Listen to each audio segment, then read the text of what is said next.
All right, we're live. We're live. This is our.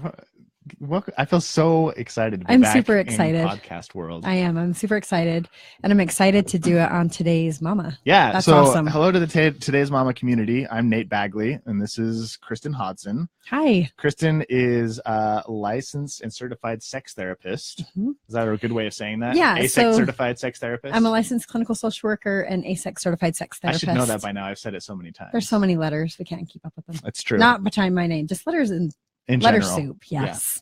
And I'm Nate Bagley, and I am the host and the creator of a podcast called the Loveumentary. And the folks over at Today's Mama asked us to drop by and start sharing some content. We wanted to share our podcast here on this Facebook page. And so we're excited to be here with you today. We're going to be talking about, for a good 10 episodes, probably the next couple of months, every week we're going to come talk to you about the topic for the season is sex. So we're going to be presenting different ideas in different ways that you can enhance your sexual relationship with your partner, or which is a passion of mine, and I feel passionate that people can develop. I view it as skills, not just something that people are good at or bad at or inherently somehow hit the lottery and learning how to do this, but with some skills and insight and practice that people can really develop and improve intimacy and sex in their lives. Awesome. And I just love talking about sex, so I'm stoked to be here and act as the non-expert and just ask tons of questions so that we make sure we understand everything. Love it. So we wanted to start episode 1 off with a quote, and the topic of the day is, we're starting at the very basics. We're starting with, how do we get better at talking about sex, because a lot of us get really uncomfortable with it. So the quote of the day, do you want me to read it? Yeah. Okay. It's by Jim Rohn, and it says, "Take advantage of every opportunity to practice your communication skills so that when the important occasion arises, you will have the gift, the style, the sharpness, the clarity, and the emotions to affect other people." I love this quote. Tell me why. The reason why I love it is because we often talk about sex when things become heated, when there's a problem, when there's tension, and oftentimes those conversations don't go well. They don't go well, and then we end up having a fight, and we end up having a negative cycle, and it's just frustrating. Mm-hmm. And so what I love about this quote is, one, that it's a skill. Mm-hmm. It's something to be practiced, and to be practiced in those moments when things are going well, or when it's not after sex or during a fight, or that we take the plunge and stretch to talk about it at dinner, when we're out walking around the neighborhood, holding hands, date night, so that then when it becomes a little bit more tense, I don't even want to say heated, right, but we feel more anxious, or that we have already started to develop our skill set around it, and we feel a little bit more confident. I love it. So the theme of today is going to be practice, getting the practice in. And one of the things that we're going to try to do with every single episode that we record, and I want to make this, that was an in and out burp. So you all right? I'm good. Is it weird that I'm just me? You're just so you. You're so you. So one of the things that we really want to do with every single episode of the podcast is we want to focus on giving you something that you can put into practice. Mm-hmm. Because a lot of people will turn into a podcast like this, or a show like this, or read a book, or go to a seminar, and they learn a lot of great stuff. But unless you put it into action and go home and do something about it, it doesn't affect your life. And the good feeling that you get can be addicting, of just like learning stuff. Yeah, like reading a self-help book can actually feel like you're doing something for your marriage. But you're not really doing anything unless you put it into practice. Right. So let's dive in. I have a question for you. Okay. So why do people struggle to talk about sex? We already kind of touched on it a little bit. It's a little uncomfortable sometimes. But it's a little uncomfortable, but the reality is most of us, I would say good majority of us, didn't grow up in homes where it was modeled or talked about. Like, our parents weren't talking to us about it. Culturally, it's pretty taboo. It's something that isn't talked about, can be kind of shameful, kind of weird, kind of awkward. Mm-hmm. I think those are some really beginning things. I think we're really embarrassed to tell the truth or talk about what we want or say. Yeah. Sex is kind of messy. And so there's an embarrassment factor. Literally and figuratively. Yes, both and. Yeah. Yeah. And so I think, I mean, speaking it is hard to ask for what you want sometimes. Oh, I find that people, when I ask them, like, okay, so and this is kind of in counseling, but if I ask them to tell me like, what do you want? Because they come in with the problem is I don't have a satisfying sex life. Yeah. They're stumped. But if I switch the question, I'm like, well, tell me what you don't like. And they have a list of things laundry that they hate. list. Oh my gosh, I hate it when he does this, or when she doesn't do this, it drives me nuts. Yes. And so I think even that, the wanting and to share with your partner what you do want, there can be a vulnerability of what if they think I'm weird? What if they think that's weird? What if blah, blah, blah, blah. Well, so there was actually a study done that was released, I think, last year by the Journal of it was released in the Journal of Sexual Medicine, and they found that 30% of women report pain during vaginal sex, yet a sizable proportion of Americans can never tell their partner. They never tell their partner when they're in pain. Yeah. So if you like, I'm just thinking in my brain, which is where I always think in my brain. And if you've got a big chunk of women who are experiencing pain when they're having sex and they don't talk about it, what else are people not talking about? So orgasm. What about faking orgasm? You are communicating something entirely. Fakes. I'm sure never. No, she doesn't. No, she right. promised. But I think there's a lot of things that they're not communicating, but pain, orgasm, again, all these things. What they want, their fantasies, Oh, yeah. when they want it, why they don't want it. How they want to be touched, where they want to be touched, what they, in that moment when you're being touched, like I want more of that. Oh, it's so vulnerable and doable to talk about these things. Mm-hmm. But that study just made me think, like, if people aren't talking about even the pain that they're experiencing, there's probably a lot of other stuff that they're not talking about as well. Absolutely. Absolutely. So we've talked a lot about, or a little bit about, like, why people don't talk about sex. And whoever's listening to this podcast, they all have their reasons for why they don't communicate things. And the reasons aren't necessarily what's important, but what's important is I want people to leave equipped with some sort of skill to help them actually be successful in it. Mm-hmm. So can we talk a little bit about, I don't know, maybe we can start by talking about how to start talking about it. Like, why do people struggle to start the conversation? So I'm often telling couples that they're having sex before they even talked about sex. Like, if you go back and think about it, you and Ange were probably kissing and making out before you ever had a conversation, and then you may have gone back and had a conversation. Yeah. But some people progress sexually and still never ever talk about it.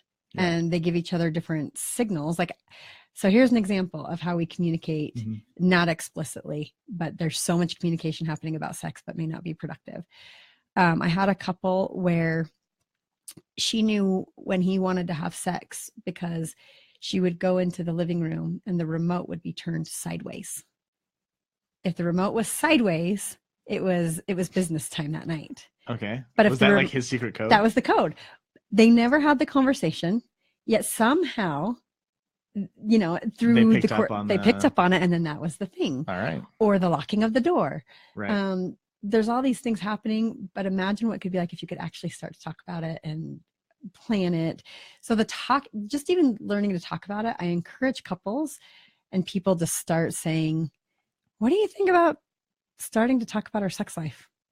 Yeah, having a conversation about how you want to have the conversation, I think is a really good place to start. Like, even being able to say, I don't know where to start. Like, we want to talk about sex, but to be honest with you, I have no idea where to start. Yeah. That can give a lot of permission to your partner to be like, I don't either. And then you can not know together. Yeah. And then start at least at ground zero. Exactly. Together. Be on the same page. And not get frustrated that neither of you know, but to be like, yeah, neither of us know. That's a great place to start. Right. So if you were to set up like that conversation about how to have the conversation. Yeah. Do you have any other tips? Well, so the thing that comes to mind with this is setting some parameters, again, because you're going to have a variety of couples in different stages and phases and histories around how they talk about sex or don't, or fighting. But setting boundaries around how do we want to do this? One, let's not do this right after sex. Ooh, I like this. Set up some ground rules. Like setting up some boundaries and ground rules. I feel like when you have this conversation outside, when you have it in the wrong context, it's going to go poorly. Yeah. Because it's such a sensitive topic. Like, people get so wrapped around the axle when it comes to sex, because your sexual relationship and your sexual identity says so much about you. Like your body image is part of that, your self-worth is part of that, your desirability is part of that, what your partner thinks about you, whether or not your partner desires you. Like those are all things we're super self-conscious about. And if the conversation about sex goes poorly, it reflects really poorly on probably some of the things most of us are most sensitive about. Absolutely. So having some ground rules in place is yeah. Okay, let's talk more about the ground rules. I just love the idea of setting them. But I don't want to quite move on from it, because I think it so matters. And so this is something that I encourage couples, like, take a moment, sit down when the kids are put to bed, have some tea or your favorite, like an icy glass of water, whatever. I was totally expecting you to say crumpets. Crumpets. That's great. But get your thing. And take 20 minutes and be like, let's come up with some rules. Even if doing this, we're talking about sex, but kind of creating ground rules for fighting in general. Yeah. Like, fantastic. Good idea. Yes. Yeah. So do that. Like, have the conversation around, let's talk about sex. What do we want it to look like? The ground rules that you're both agreeing on and both negotiating and you're both contributing to. Definitely. And maybe even thinking before you have the conversation about why has this been a difficult conversation to have in the past? Yeah. Like, what are my emotions around this, and why do I have these emotions? Oh, that's so hard. If this is a hard conversation to have for a reason, what is the reason? Is it because, like, it reflects on all of the scary things that I've always avoided? Is it because it's something that contradicts, like, maybe you were raised never to talk about sex and you feel ashamed talking about it. Yeah. And so you avoid it because it brings up all these old feelings of shame. I was going to say, all of us have our own. So you have your own sexual story. Your partner has their own sexual story. And then you as a couple have another story. So you're bringing a lot to three the stories table, colliding at the same time. And they're interacting with each other and they're creating collisions. And so some of the things is learning how to calm reactivity. Give me an example of how stories can collide. Like, what do you mean by that? Good thing. So if I'm going to say, because a high number of women have a history of sexual abuse. That is unfortunately, and actually a lot of men. So if that's a part of my history and you say something or do something that triggers that part of my history, I'm now reacting to you, which then could react to your story of potential rejection, or I went out on a limb and you just rejected me. So now I'm going to shut down, and now together we've just created another funk in our relationship. Tornado of angriness. Yeah, exactly. So that's one example of how stories can collide. Yeah. I always think of people going into their marriages with suitcase. Like, we all have our baggage. Yep. You've got your suitcase. I've got my suitcase. Mine's like a Samsonite, big old, like, and I've got like 4 bags. Yeah.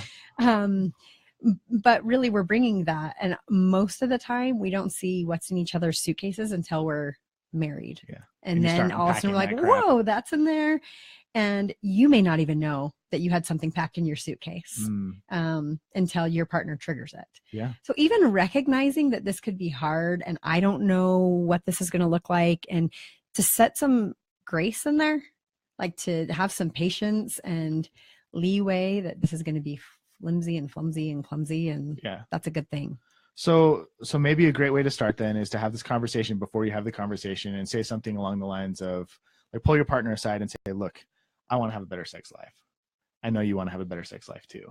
And I don't really know where to start. And I'm scared to even talk to you about this, but I want to do this and I want you to be in it with me. Like, can we start having conversations about our sex life? Or can you get on board with that?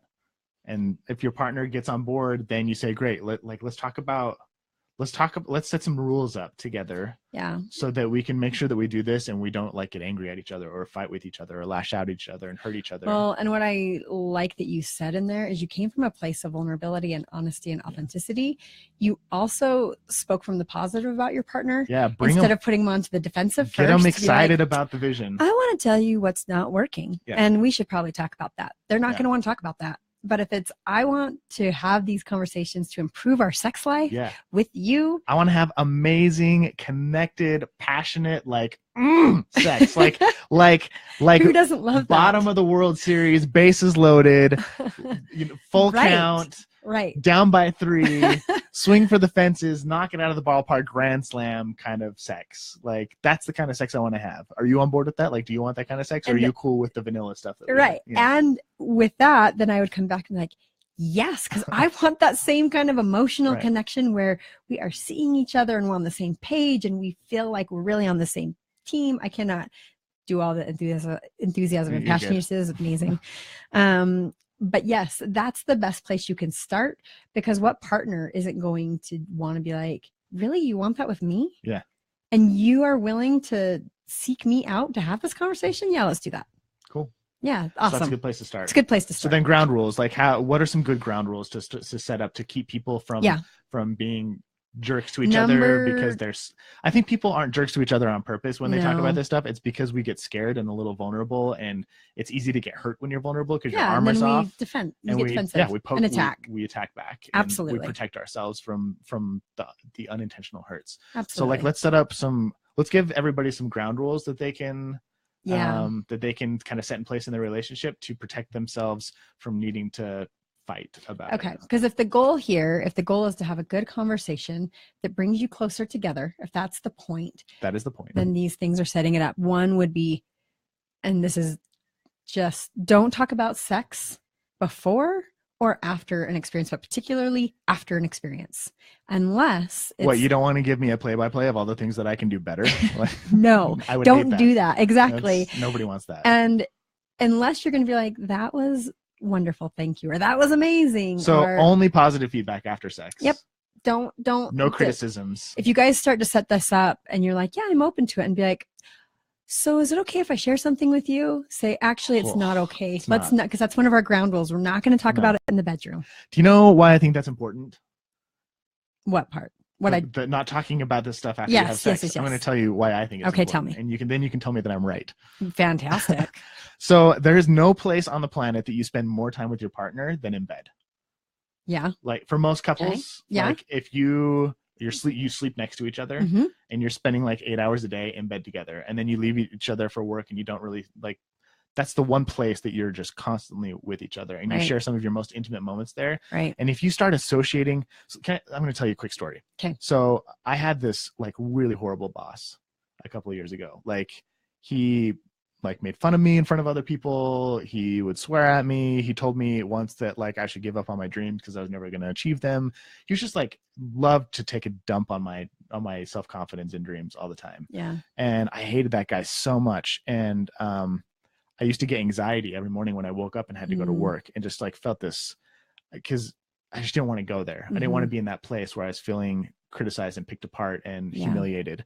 So then I quit the job and left. And just a couple weeks ago, I decided where was I going? I was running to a store, like a barbershop or something like that. And it was in the same area as my old office. And I drove past the office building, and that anxiety came back. Just seeing the building. Yeah. And I realized that I associated all of the negative experiences and emotions that I had with that boss with the space that I had it in. Interesting. And I would hate to have my wife associate any negative feelings that she has towards me with our bedroom. Yeah. Like, I do not want my wife going to bed every night going, oh man, we're going to have, like, remember the last time we were in here and he just tore me to pieces because of the feedback that I gave him. Yeah, absolutely. And that's a fantastic point, because on the flip side of that, you can make it a really positive, safe space to where you are connecting and you have experiences that you're building on. Mm-hmm. And so part of what's happening here is setting the boundaries to protect that space. Like I'm hearing you say, another ground rule would be like, let's keep our bedroom sacred. Yes. And let's hold that, which means both parties are responsible. I know some couples that don't even let their that. kids in their bedroom. Yeah. They're like, nope, this is mommy and daddy's space. Yeah. Yeah. And so each couple would have to figure out what that Absolutely. means. The other thing I'd say is, say words, and I love this one. Say words that make you uncomfortable out loud. Like orgasm. Good like job. That. Thank you. Vagina. Do that. I actually do something when I do workshops with couples, is I pass around envelopes and I put in all the words. I feel bad for somebody who just barely tuned in like, to me just going vagina. So I pass out these envelopes and in it is all these different words, like all these sexual health words. And then they have to stand up and say it like they're announcing the Grammy winner. And it's really fun. What are some of the words? So you have penis, you have vagina, you have vulva, scrotum. Clitoris. Yep. You just orgasm. You already said that one. And the reality is for a lot of us, we didn't grow up saying these words and starting to say them to where it's no different than saying elbow, ears, head, marker, lamp. It really is doable when you start to say it enough that you reduce the emotional charge, because that's a conditioned thing. That's not a thing. Yeah. That's just our own conditioning. And so if you practice and you write this list of words and say them, that'll start to become more natural. Yeah. So then when you're in bed, you can say something like, can you put more pressure on my clitoris? And it doesn't feel weird. Okay. So I'm going to speak to something about that. Yeah. That can be a really personal thing, because so if we were talking about sexy talk and communicating, for some people, they're going to be like, nope, I feel I'm at the gynecologist. Right. Don't use those terms. Anatomical term. Don't do that. They want more slang or nothing at all. I mean, that could honestly be one of the conversations, because there might be something that's really turning you off. And we'll get to the orgasm episode next week, so we're not going to go there. But language, I've had, it's not necessarily couples, but as I'm talking with friends, I've had a friend that was like, I don't really like it when he uses my anatomically correct terms. Right. Like, I'm touching your labia. She's like, don't do that. And so the mood is killed. Right. So it's practicing the words, but which is great. That's a good skill also for parents and talking to their kids. But even just practicing these conversations and identifying the kind of the lingo that works for you, because there's a lot of lingo that doesn't work. Totally. So there's an aside for that. Cool. So say the words that make you feel uncomfortable out loud. Yeah. What about like repeatedly? We alluded to this a little bit, but ways to give feedback. Yes. You said right after sex, only give positive feedback. But what about if you have something negative to say? How would you, like, it, not necessarily negative, but like, hey, I want you to change this. Yeah. How would you address that? First, I would say I would love for this to improve, because it's different of, hey, I want you to change this versus I would love for this. Because a lot of, I find a lot of couples, they want to know what they can do better. So the way I do it is a positive sandwich. I love how you tickle my arms. I love how you stroke my hair. I love how you kiss me. You start off with something you love, because who doesn't love to hear that feedback? It also gives you a chance to be like, I do love that. Like, it's not all bad. Yeah. I love, and you can list a lot of things. Then the next thing would be, and what I would love more of, what I'm wondering if we can talk about changing. I'm wondering if this could improve. I'm wondering if this could be different. I'm not saying you need to do this. Right. I'm still posing it in a collaborative conversation where it's not accusatory. It's collaborative. It's collaborative, and it's partnership, which is what your relationship should be. Yeah. So I do that, and then there can be a lot of conversation there. And then it would be following up of, but I really want you to know how much I love you. I really appreciate you having the time for this conversation. I appreciate you being willing to talk about it, etc. And that's the positive sandwich. It's the positive, what you would like to change or improve, and then the positive again. And you can totally set this up like where this is part of the rules, but you can say every time we have sex, after we have sex, maybe the next day, the next morning, or the next evening, we're going to have a positive sandwich. We're going to talk about what went really well, what we liked, what we would like less of or more of and would like to change, and then express appreciation for each other. That's just part of the rules that you create for the conversation that you're going to have every single time. Yeah. Okay, what else do we have here? We made a couple of notes. I think set a timer.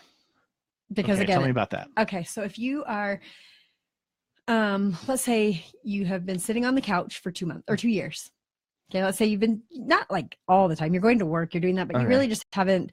I know for me, after I had my babies, and particularly after baby number 3, it rocked my world in a whole new way.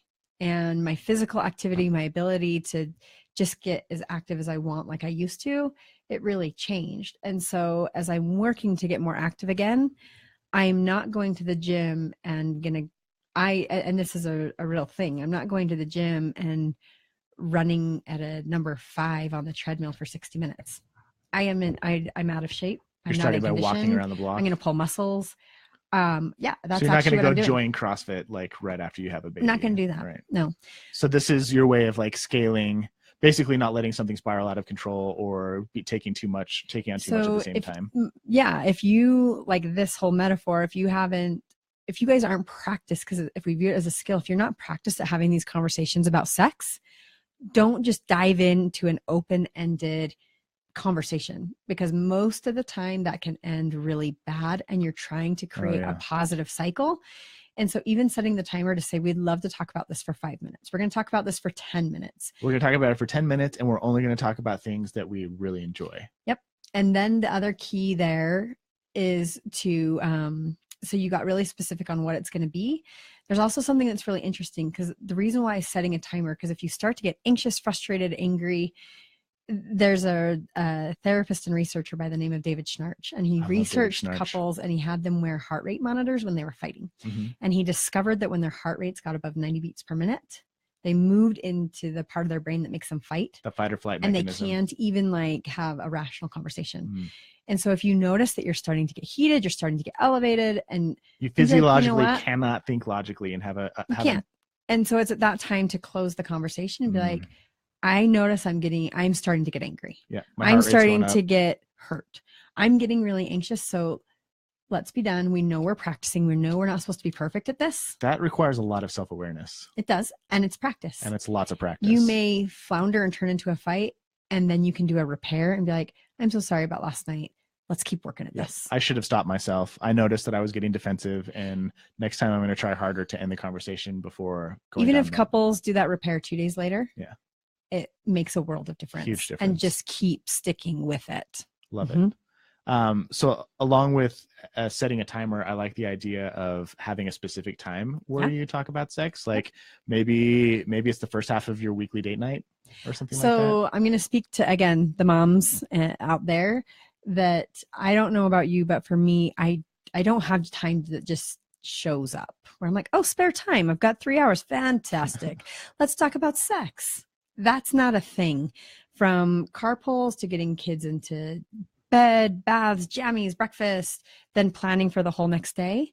If I don't plan it, like I'm planning everything in my life. Right. If I don't sit down, put it on the calendar, it won't happen. And so if it's a priority and it matters, which we hope it will, then you can start to have those conversations. But I would plan it.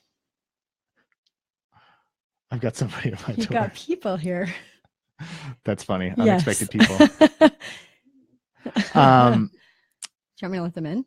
No. Okay. Well, I'll talk to them later. So yes, planning it, putting it in just like you would the carpool, putting it in, put it down and be like, we're going to talk about this twice this week. We're going to talk about this once, and leverage it on a good time. I'm blushing. I think I'm red too. That's funny. I felt, yeah. Okay. I love it. Okay. Get it on the calendar. The next thing I would also say, and this kind of goes back to monitoring your emotions as you're having these conversations, is tolerating discomfort for growth. Oh man, I love which that. Which is why the timed conversations, because I can only tolerate so much discomfort for so long. Right. Before I all of a sudden I'm going to explode. This is another David Schnarch principle. It is. So in his book, Passionate Marriage, which I just finished, and it's like my new favorite thing. I loved it. I'm going to read it like a million times in my life. It's really good.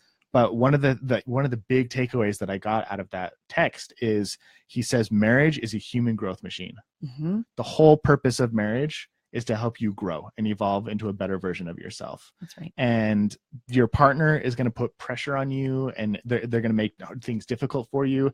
And the reason that they do that, and the reason that marriage is hard, is because it requires us to grow if we want to be good at it. Yeah, I often talk about how aging is not a choice. Maturing is. Yeah. Like I've met a ton of really immature people. Yeah. There's like we have to grow ourselves up, and tolerating discomfort for growth and managing our emotions and doing this is hard. Yeah. But it's necessary. I heard a great analogy the other day. It was by Stephen R. Covey's son, Stephen Covey. Okay. But he told a story of this guy who was angry because he didn't get promoted, and this guy who was younger than he was got a promotion over him. Mm-hmm. And he said something along the lines of, you've been working for 20 years in this job, but you've worked the same year 20 times. Whereas this guy who's been here for 10 years has had 10 years of consecutive growth. Yeah. And I think that's I mean, if you think about your marriage or your relationships, are you consistently growing, or are you basically repeating the same day, the same week, the same month, the same year over and over and over again, and not changing, evolving, and improving yourself? Yeah. And I think it's easy to get caught into that spiral or caught into that trap of just reliving the same year over and over and over. Yeah. And you talk about changing, like you have this thing called the 1% club. Yeah. You change 1%, and what that does over time is it improves exponentially. Oh yeah. Just 1%. And so it's like if you improve 1%, if you improve 1% every day for a year, the return on your investment is over 3,000%. Yeah, see, that's amazing. It's crazy. So I'm looking at our time, and we're almost out. We're almost out, which is first podcast. Way to go. And thanks for all the everyone being here and joining in. We've seen the hearts, and thank you. And the little comments. We felt the love. But what I'd say is, in terms of our takeaways of this conversation, would be to first start with yourself. Mm-hmm. What are the things that are going well, or what kind of conversation would you like to have? What would you like to have? How would you like it to be? How would you like it to feel? What would you like the tone to be? Like, really, there's a lot of, I see on Pinterest, a lot of vision boards. Yeah. You can create an actual or even imaginary vision board. Like, envision what that conversation is going to be like and what you would like. And then I would list, like, here's all the things that I love about my partner. These are the things I love how they smell, how they taste. Write it all down and get reconnected with why you fell in love in the first place. Yeah. And then come from that space of love and appreciation and wanting to improve. Yeah. And not criticism and what's going wrong and what's hard.